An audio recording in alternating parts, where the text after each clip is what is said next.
Gold, trusted gold buyers. మీరు తాకట్టు పెట్టిన బంగారాన్ని విడిపించి ఈ రోజు ఉన్న మార్కెట్ ధరకు కొనబడును.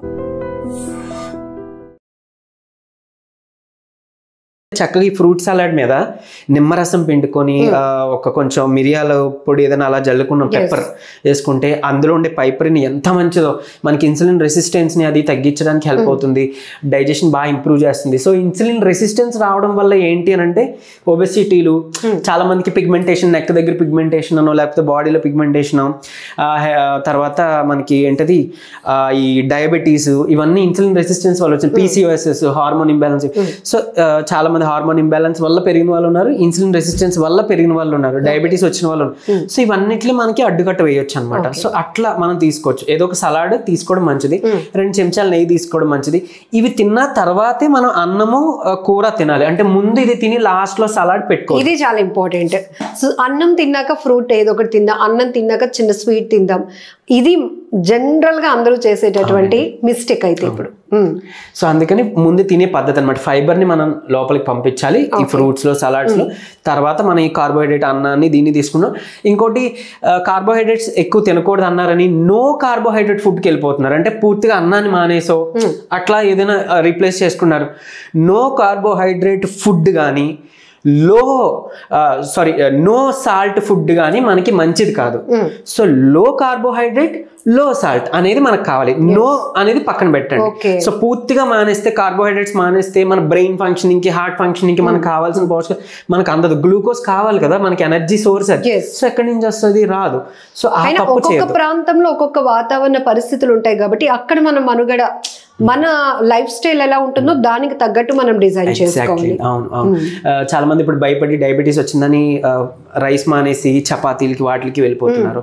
మళ్ళీ ఆ బయట కొనే ఆటా, గోధుమ పిండి మంచిది కానే కాదు. అది వాడినంత కాలం మన ఒంటిలో ఈ డయాబెటీస్ లెవెల్స్ అవి కంట్రోల్కే రావు. అందులో ఉండే మళ్ళీ గ్లూటెన్ మన ప్యాంక్రియాస్ కి, లివర్ కి ఏదో ఒక చెడు ఎఫెక్ట్ చూపిస్తుంది. సో నన్ను అడిగితే మీరు మిల్లులోకి వెళ్ళి ఆడించుకోవచ్చు. గోధుమలు తీసుకొని ఆడించుకోవచ్చు. దాంతో ఫైబర్ ఇస్తారు, పొట్టుతో పాటు వస్తుంది మనం గమనిస్తే. బట్ ఇది రిఫైన్డ్ కదా, ప్రాసెస్డ్ రిఫైన్డ్ షుగర్, రిఫైన్డ్ మైదా, ఇవన్నీ చాలా చేటు, మన బాడీకి చాలా బ్యాడ్ ఎఫెక్ట్స్. సో అలా కాకుండా న్యాచురల్గా మీరు వెళ్ళి ఆడించుకుంటే రాగులు, జొన్నలు కలుపుకోవచ్చు చక్కగా. లేదంటే కినోవా అని ఇప్పుడు వస్తుంది, ఎఫోర్డ్ చేసుకునే వాళ్ళు కినోవా తెచ్చుకొని పోనీ కొంచెం రైస్, కొంచెం కినోవా మిక్స్ చేసి మన లంచ్ టైంలో తీసుకోవడం అలవాటు చేసుకోవచ్చు. ఈవెన్ లేదా నైట్ డిన్నర్కి ఆ కినోవా, లేదా కొన్ని మిల్లెట్స్ ఉన్నాయి, ఒకరోజు మిల్లెట్స్ తింటూ ఒకరోజు రైస్ పెట్టుకొని, లేదా half portion millets, half portion rice, కొంచెం సలాడ్ అట్లా నెయ్యి వేసుకొని అట్లా ఇది తిన్నారంటే ఈ ప్లేట్లో కొంచెం మీకు కావాల్సిన ప్రోటీన్ సోర్స్ కూడా వస్తుంది. అండ్ ఇంకొకటి చెప్పడం మర్చిపోయాను, కొబ్బరి ముక్క అట్లీస్ట్ మన 4 వేలు సైజు ఉండేదని కొబ్బరి ముక్క తినడం మొదలు పెట్టండి. కొబ్బరి తింటే డయాబెటీస్ పెరుగుతుందంట అని మళ్ళీ కొంతమంది డౌట్స్.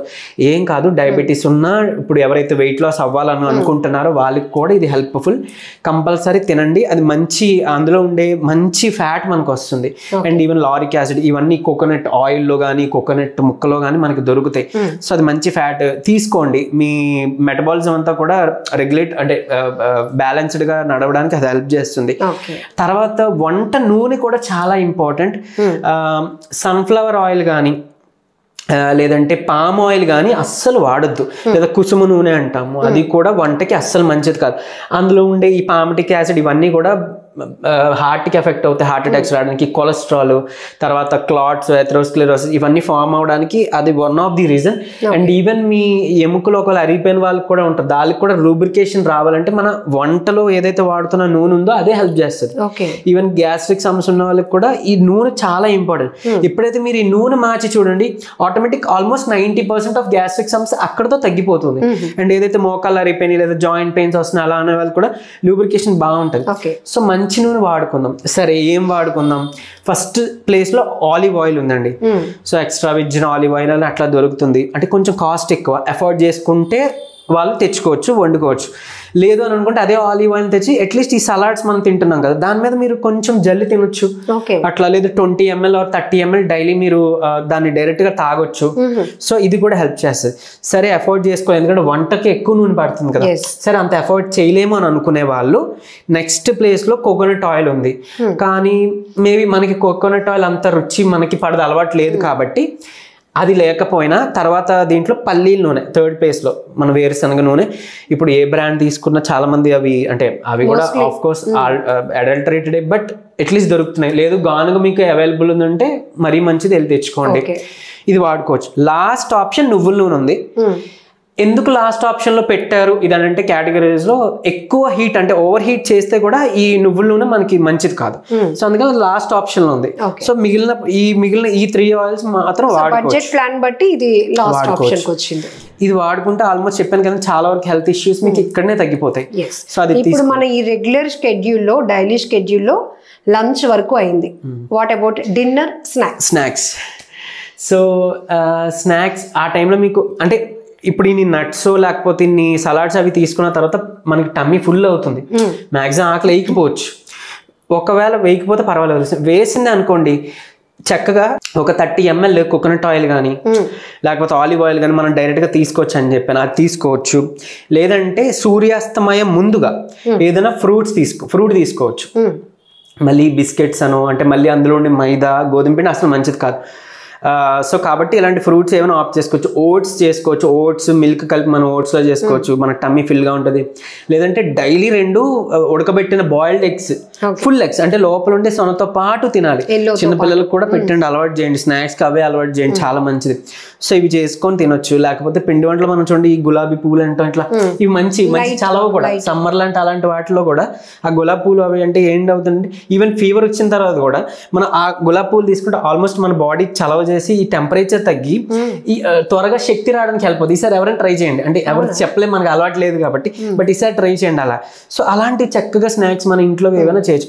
బట్ మీరు ఇంకోటి గుర్తుపెట్టుకోండి, బయట మనం షాప్కి వెళ్తున్నాం, ఉదయం నుంచి మీరు చెప్పిన డైట్ అంతా పాటిస్తున్నాం, సాయంత్రం 2 బజ్జీలు తింటే ఏమవుతుంది కామెంట్లో పెడతారు కదా, చెప్పండి. అంటే ఏంటి, ఇందులో కూడా టైప్స్ ఉంటాయి. ఇప్పుడు వాతాదోషం, పిత్తాదోషం, కఫాదోషం ఇట్లా మన కేటగరైజ్ ఉంది.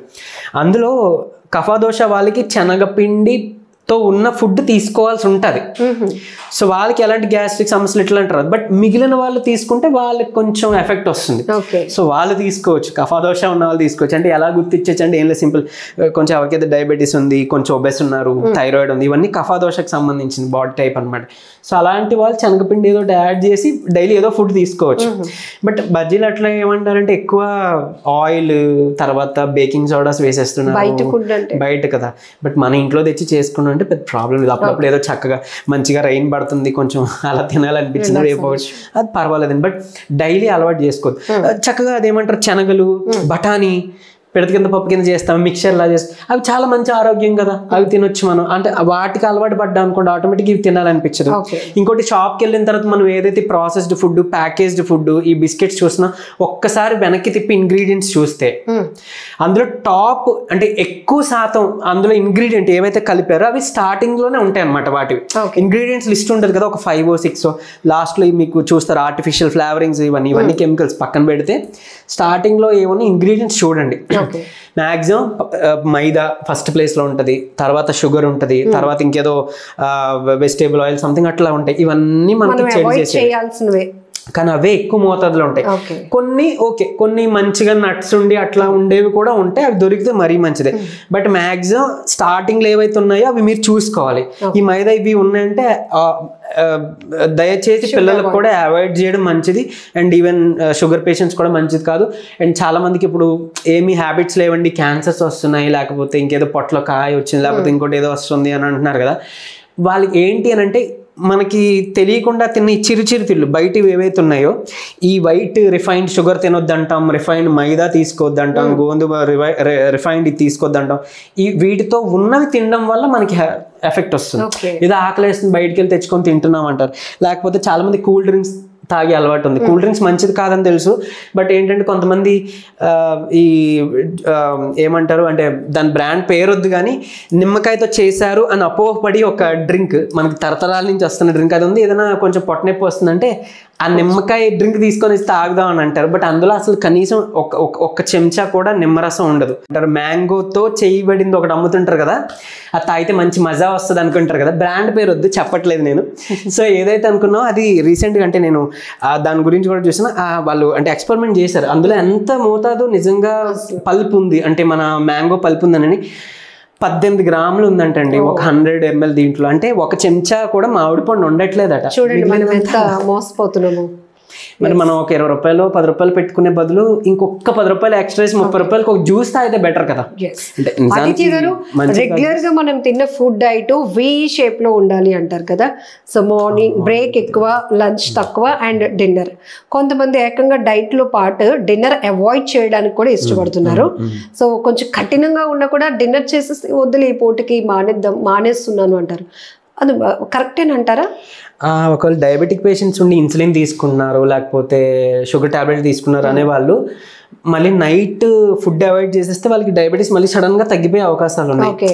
సో ఆ పొరపాటు చేయొద్దు, నెమ్మదిగా వద్దాం. ఒకవేళ మీరు డైట్ ఇలా స్టార్ట్ చేస్తున్నారు, ఇలా నిర్ణయించుకున్నారు చేంజ్ చేసుకోవాలని, కొంచెం మనం అలా నెమ్మదిగా చిన్న చిన్న మార్పులు చేసుకుందాం. ఏం చేయొచ్చు, నైట్ ఫుడ్ అవాయిడ్ చేయడం కాదు, ఎర్లీగా అంటే 7-7:30 లోపు తీసుకోవడం ట్రై చేద్దాం.